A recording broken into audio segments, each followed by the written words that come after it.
geessu da jennu kana wa huwa yashmalu ma yanfa'u wa ma yadur wa ma la yadur wa sadiq abata waan yoo nyaatan bu'aa namaa qabu yookiin yoo nyaatte bu'aa siif hin qabne miidhaa sirra geessu sadaffaan ammoo waan bu'aallee siif finne waan miidhaallee sirra hin geessine kunis waa sadiin kanneetti eeganaa gaa duuba qoodamuu danda'a waan bu'aa namaa qabu ka yoo nyaatan soomni cabu kallahmi wal khubzi masalan akka yoo foon nyaatte yookiin daabboo buddeena iyyuu haa ta'u waan akkanaa kanneen yoo nyaatte soomni namaa gartee ni badaa jechu wamaa yadur waan ammoo miidhu garteetiin hin hoo duuba kal hashiishi akka hashiishii fa'a gartee duuba nyaatu sigaaraa fa'a dhuguu caatii fa'a garteetiin ramadaana keessa waan akkanaa kana gartee yoo ka nyaatu ka ta'u taate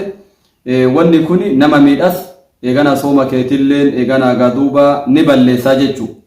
wamaa la yanfa' waan ammoo bu'aan qabne kayoo ufi ammoo afaanii liqimsite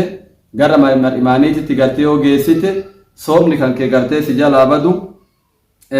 ka ayyabtali'a kharadatan akka nama gartee tasbih yookiin callee kaafuraa waan akkanaa kanniin haa ta'u dhagaa waan akkanaa kanniin yoo liqimsan soomni namaa eeganaa gaaduuba nama jalaa bada duuba jechu maaltu garteetiin duuba ammoo eeganaa nuu kenna wajhul umum itlaqul aya kulu washrabu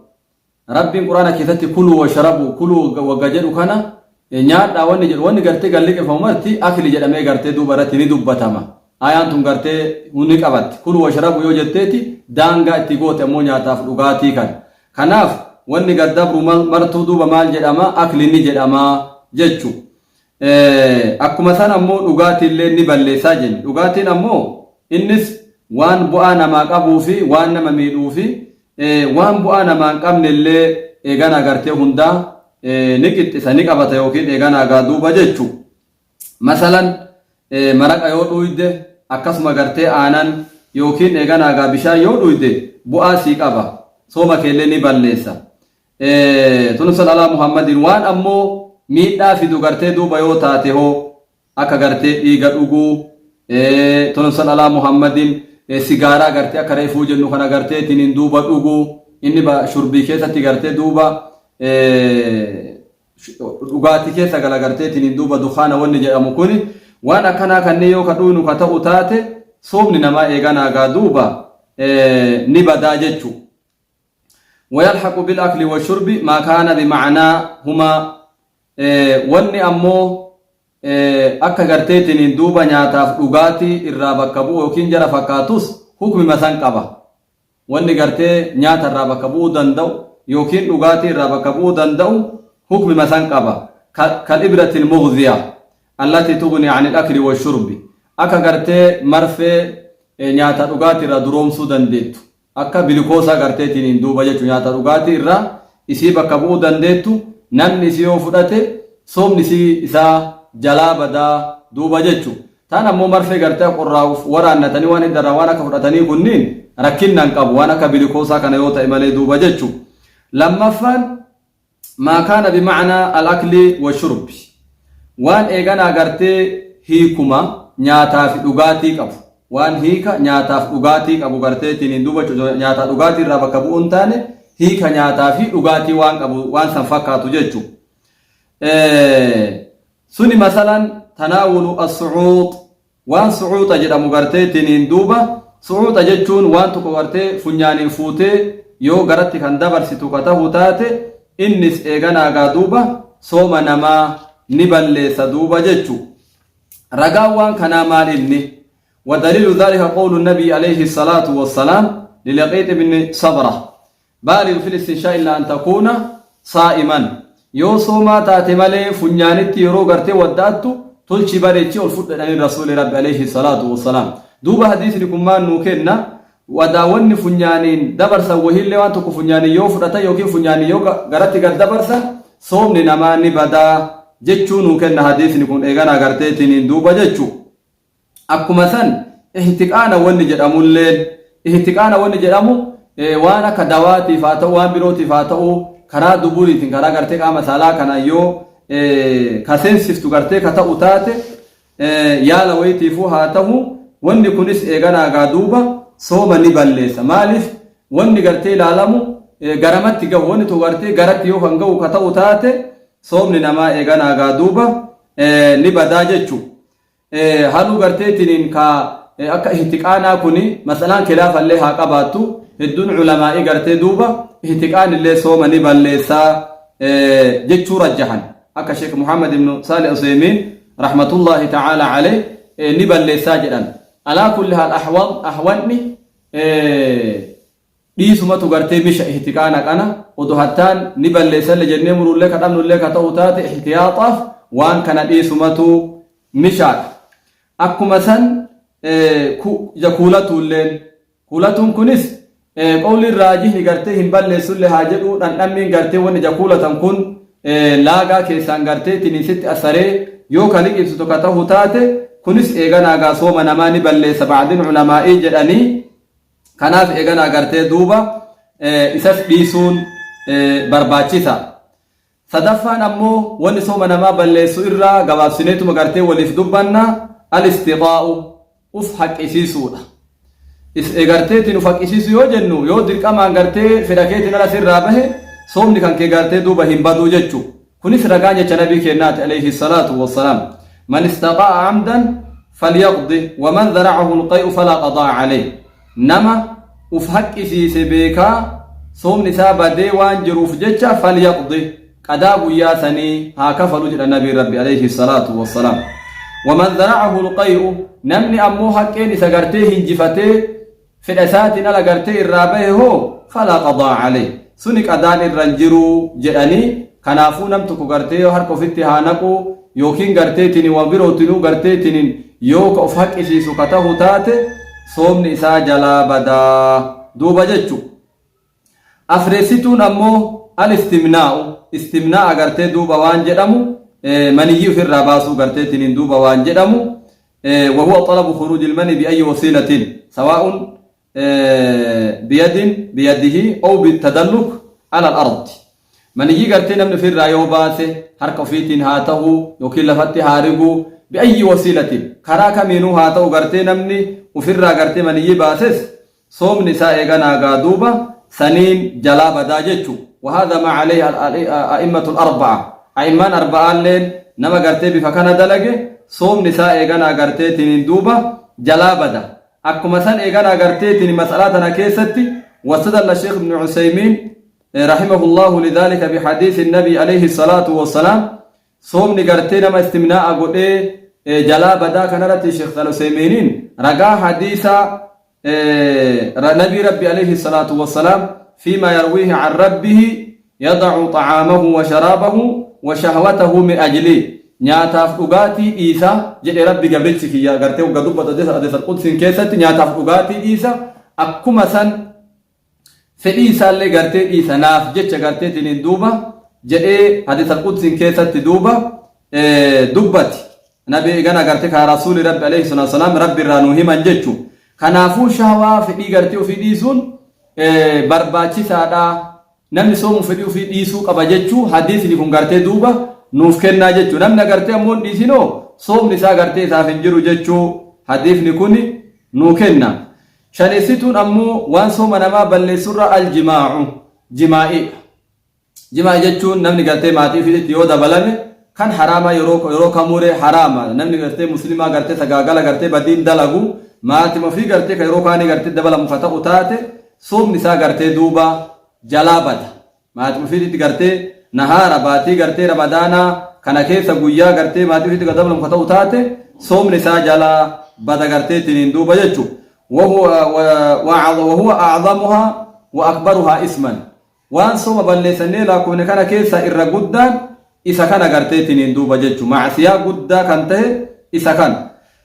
نمنا أمو كتسادو قنقري إسرى أرقامي ما تمفيد قرتي باتي رمضانا ويا كيسا دبلامي بطل صومه صوم نساء قرتي جلابدا سنة واجبة صوم نساء جلابدا yoo soomni ammoo waajiba kan tahu taate duuba kana wajaba alayhi lazimahu ma'a alqadaa'i alkaffaaratu almughallada guyyaa san eeganaa gartee qadaa baasuu waliin kaffaraa jajjaba takkatu isa qabata guyyaa sanillee qadaa kafaluu waliin kaffaraa jajjaba takkatu isa qabata suni maal inni wahiya itqu raqabatin mu'mina gabra eegana agartee mu'mina bilisoomsutu isarratti waajibata gabra mu'mina tahee wahii eegana agaaduuba bitee bilisoomsuun yoo qabaates gabra san bilisoomsuun isarratti duuba waajibata yoo gabra kan dhabu ka ta'u taate hoo bituu dadhabuun haa ta'u yookiin gabra yoo gartee argamuu dhabee gartee duuba فيجب عليه صيام شهرين متتابعين باتي لما ولدت آنسي صومو قب نمني ماتي مفيتي تدبلن كهراما ديسي كهراما اللين غرتيري صوم نبالي سكسما غرتيرة درقامة تكونس سنينما غرتي akka gudda maati mufiti tu namni dabalame tokkoffa gabra bilisoomsutu isarratti dirqama taha guyyaa sanillee qadaa kafalu waliin yoo gabra kan dandeenye yookiin gabra kan dhabu ka tahu taate baatii lama walitti aansee guyyaa tokko jidduu rahaa boqannaan fudhanne soomutu isarratti dirqama taha لا يفطر بينهما إلا لعذر شرعي باتي لمان كان قيات كل جد أولون قبو جنة يو أذري شريعة لالتو وهي قباتي مالي أذري شريعة لالتوف أغرتي عيدة إرادوفه ويا إذا غرتي صومون انتهو أيام التشريك انفهته إيغانا غرتي تنندوبة أو لعذر حسي كالمرض والسفر لغير قصد الفطر لبيت إبامي لبيت أول صومون هندندام ودو صوم كيتياده في الإبام سيسين يوكين إمالة ديمي غرتي تني مثلا رحم نساء وهي بيفقو وهي تكدؤوفا كصوم فرجده هيلا سنين غرتي تنين دوبا إن إمالة ديمين كل إغانا غرتي كان يوتا تمالي غياتو كل إغانا غرتي أدان كتون إغانا إسافين هاي يمامني باتي لموليت آنسي صومتو إسارة درك أما تهادو بججو يو أذري أما جنين كان ألت صوم غرتي باتي لما صوم جنين كان غيما توكو جدو كان baasu ka ta'u taate yookiin boqannaa fudhadhee kadhiisu ka ta'u taate ganaa lafaa kaasee soomutu isarratti dirqama tahaa duuba jechuudha. Jaheessituun ammoo yoo ammoo jaheessituun odoon tarre baatii lamaa kana soomuu yoo kan dadhabu ka ta'u taate hoo baatii lamaa soomuu yoo kan dadhabu ka ta'u taate yajibu alayhi ixcaamu 60 miskiinan nam 60 nyaachisutu isarratti eeganaa gaa duuba waajiba taha. nyaata kana gartee bilcheessee nyaachisu yookiin eegana gartee waan sila isaan ittiin bilcheeffatanii waliin gartee isaanii kennu miskiina nama 60 nyaachisa akka gartee ulamaa'in islaamaa jedhanitti miskiin nam 60 kuni kiiloo walakkaa kenna walakkaa kiiloo masalan duqeetti walakkaa kenna